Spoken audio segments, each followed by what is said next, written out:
नमस्कार दोस्तों, MS Hindi academy में आपका हार्दिक स्वागत है। आज है 13 जुलाई और 13 जुलाई के सभी महत्वपूर्ण करंट अफेयर क्वेश्चन को हम आज डिस्कस करने वाले हैं। तो चलिए शुरू करते हैं हमारा आज का वीडियो।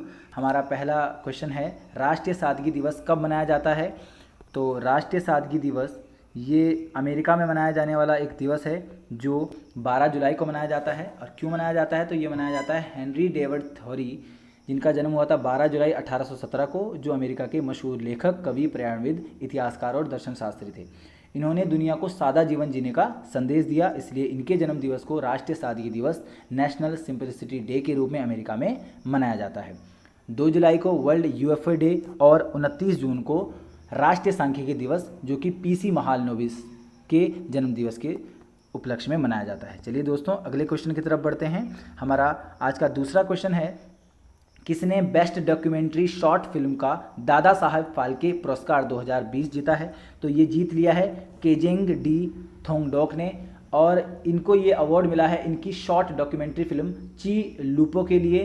और ची लूपो का अर्थ होता है, ची का अर्थ होता है शहद और लूपो का अर्थ होता है शिकारी।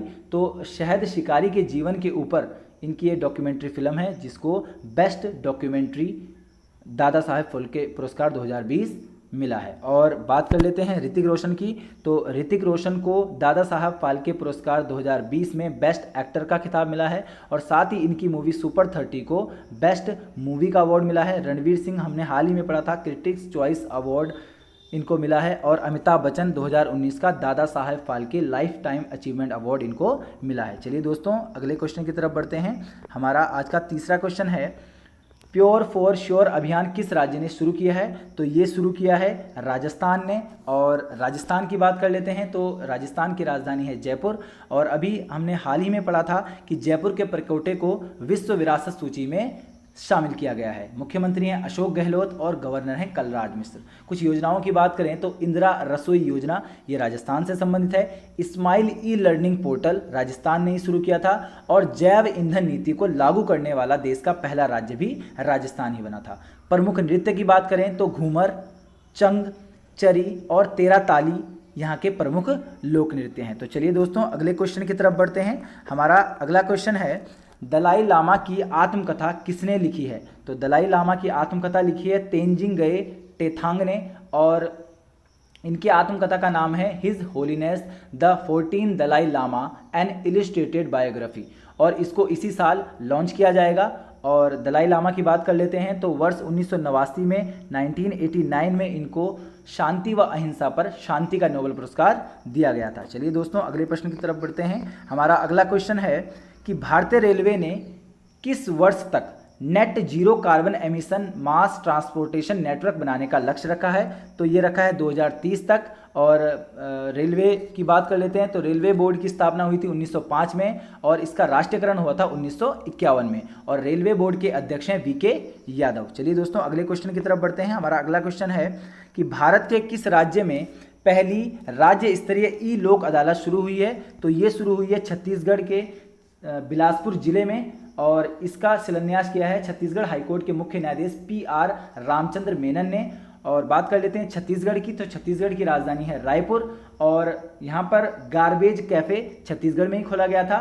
CG हाट बाजार योजना, ये भी छत्तीसगढ़ से ही संबंधित है। रक्षा सर्व ऐप, ये भी छत्तीसगढ़ राज्य से संबंधित है। और छत्तीसगढ़ के प्रमुख नृत्य की अगर हम बात करें तो सुआ, चंदेनी और पंथी नाच, ये छत्तीसगढ़ से संबंधित कुछ मुख्य लोक नृत्य हैं। चलिए दोस्तों, अगले क्वेश्चन की तरफ बढ़ते हैं। हमारा अगला क्वेश्चन है, सिंगापुर के प्रधानमंत्री कौन बन गए हैं? तो सिंगापुर के प्रधानमंत्री अभी पुनः नियुक्त हुए हैं, ली सी लुंग, ये सिंगापुर के नए प्रधानमंत्री पुनः नियुक्त हुए हैं। और बात कर लेते हैं सिंगापुर की, तो सिंगापुर की राजधानी है सिंगापुर सिटी, प्रेसिडेंट है हलीमा याकूब, और मुद्रा है सिंगापुर डॉलर। शिंजो आबे, ये जापान के प्रधानमंत्री हैं। माइकल मार्टिन, ये हाल ही में आयरलैंड के नए प्रधानमंत्री नियुक्त हुए हैं। और बोरिस जॉनसन, ये ब्रिटेन के प्रधानमंत्री हैं। ली सुंग, ये पीपल्स एक्शन पार्टी के नेता हैं, जो कि ली सुंग और ये सिंगापुर के नए प्रधानमंत्री नियुक्त हुए हैं। चलिए दोस्तों अगले क्वेश्चन की तरफ बढ़ते हैं। हमारा अगला क्वेश्चन है, किस राज्य सरकार ने कोविड-19 को रोकने के लिए बड़े पैमाने पर स्वच्छता अभियान चलाया है? तो ये चलाया है उत्तर प्रदेश सरकार ने। और उत्तर प्रदेश की बात कर लेते हैं। उत्तर प्रदेश की राजधानी है लखनऊ और लखनऊ आपका गोमती नदी के किनारे बसा हुआ है। मुख्यमंत्री हैं योगी आदित्यनाथ, गवर्नर हैं आनंदीबेन पटेल। योजनाओं की बात करें तो बाल श्रमिक विद्या योजना उत्तर प्रदेश से संबंधित है। प्रवासी राहत मित्र ऐप और आयुष कवच ऐप, ये दोनों ही उत्तर प्रदेश से संबंधित है। प्रमुख नृत्य की अगर हम बात करें तो धुबिया, ख्याल, कालाबाजी, नटवरी, छपेली और चरकुला, ये उत्तर प्रदेश के कुछ प्रमुख लोक नृत्य हैं। चलिए दोस्तों अगले क्वेश्चन की तरफ बढ़ते हैं। हमारा अगला क्वेश्चन है, किस मंत्रालय ने आर्टिफिशियल इंटेलिजेंसी आधारित ASWM असीम डिजिटल प्लेटफॉर्म लॉन्च किया है? तो ये लॉन्च किया है कौशल मंत्रालय ने। और कौशल विकास और उद्यमिता मंत्रालय द्वारा Aatmanirbhar skilled employ mapping digital platform launch किया गया है। इसे राष्ट्रीय कौशल विकास निगम ने बेटर प्लेस कंपनी के साथ मिलकर बनाया है। कौशल विकास और उद्यमिता मंत्री हैं हमारे महेंद्र नाथ पांडे। चलिए दोस्तों अगले क्वेश्चन की तरफ बढ़ते हैं। हमारा अगला क्वेश्चन है, किस देश की शोध टीम ने विश्व बैंक का डेवलपमेंट मार्केट प्लेस पुरस्कार जीता है? तो ये जीत लिया है कंबोडिया की शोध टीम ने। और कंबोडिया की बात कर लेते हैं तो राजधानी है फोनो पेन, मुद्रा है कंबोडियन रियल, प्रधानमंत्री हैं हुन सेन और प्रेसिडेंट हैं सेचुम। चलिए दोस्तों अगले क्वेश्चन की तरफ बढ़ते हैं। हमारा अगला क्वेश्चन है, किस राज्य सरकार ने निजी क्षेत्र में 75% नौकरी स्थानीय लोगों को देने के अध्यादेश को मंजूरी दे दी है? तो ये दे दी है हरियाणा सरकार ने। और हरियाणा की बात कर लेते हैं तो हरियाणा की राजधानी है चंडीगढ़। और हरियाणा से अगर हम कुछ इंपॉर्टेंट फैक्ट की बात करें तो ई सचिवालय का उद्घाटन ये हरियाणा में ही किया गया है। अटल भूजल योजना ये हरियाणा से संबंधित है। मुख्यमंत्री हैं मनोहर लाल खट्टर, गवर्नर हैं सत्यदेव नारायण आर्य। हरियाणा के कुछ प्रमुख नृत्य की अगर हम बात करें तो फाग नृत्य, सांग नृत्य, झूमर, छठी, खोरिया और घूमर, ये हरियाणा के कुछ प्रमुख नृत्य हैं। चलिए दोस्तों अगले क्वेश्चन की तरफ बढ़ते हैं। हमारा अगला क्वेश्चन है, हाल ही में किस एयरोस्पेस कंपनी ने भारतीय वायुसेना को 22 अपाचे और 15 चिनूक सैन्य हेलीकॉप्टर डिलीवर किए हैं? तो ये डिलीवर किए हैं बोइंग ने। और बोइंग की बात कर लेते हैं तो बोइंग की स्थापना हुई थी 1916 में।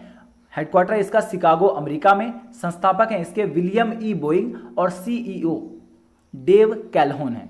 तो चलिए दोस्तों अगले क्वेश्चन की तरफ बढ़ते हैं। हमारा अगला क्वेश्चन है, किस राज्य सरकार ने किसानों को कृषि संबंधित जानकारी देने के लिए मोबाइल ऐप लॉन्च किया है? तो ये ऐप लॉन्च किया है मिजोरम ने।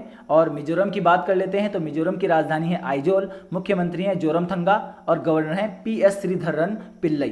प्रमुख नृत्य की अगर हम बात करें तो चेरव या बांस नृत्य, खुआलम नृत्य और चैलम नृत्य, ये सभी नृत्य मिजोरम से संबंधित हैं। तो चलिए दोस्तों अगले क्वेश्चन की तरफ बढ़ते हैं। हमारा अगला क्वेश्चन है कि किस देश में 2018 में बाघों पर किए गए सर्वे को गिनीज वर्ल्ड रिकॉर्ड्स में शामिल किया गया है? तो भारत में जो बाघों पर किया गया जो सर्वे था उसको गिनीज वर्ल्ड रिकॉर्ड्स में शामिल किया गया है। और अगर भारत में बाघों की संख्या के मामले में राज्य की बात करें तो मध्य प्रदेश MP सबसे ज़्यादा बाघों की संख्या वाला राज्य है। और बात बाघों की हुई है तो बाघों पर एक दिवस भी मनाया जाता है, अंतर्राष्ट्रीय बाघ दिवस, जो मनाया जाता है 29 जुलाई को। तो 29 जुलाई को प्रत्येक वर्ष अंतर्राष्ट्रीय बाघ दिवस मनाया जाता है। तो आज के इस वीडियो में बस इतना ही। और अब हम कल के क्वेश्चन को देख लेते हैं। नेकरा सम्मान योजना किस राज्य से संबंधित है? तो ये कर्नाटक से संबंधित है। और आज का हमारा क्वेश्चन है कि किस भारतीय राज्य ने 8 जुलाई को किसान दिवस के रूप में मनाया है? तो अगर आपको इस क्वेश्चन का सही जवाब आता है तो हमें कमेंट बॉक्स में लिख दीजिए। वीडियो अगर आपको अच्छा लगा हो तो वीडियो को लाइक कीजिए, वीडियो को शेयर कीजिए और चैनल को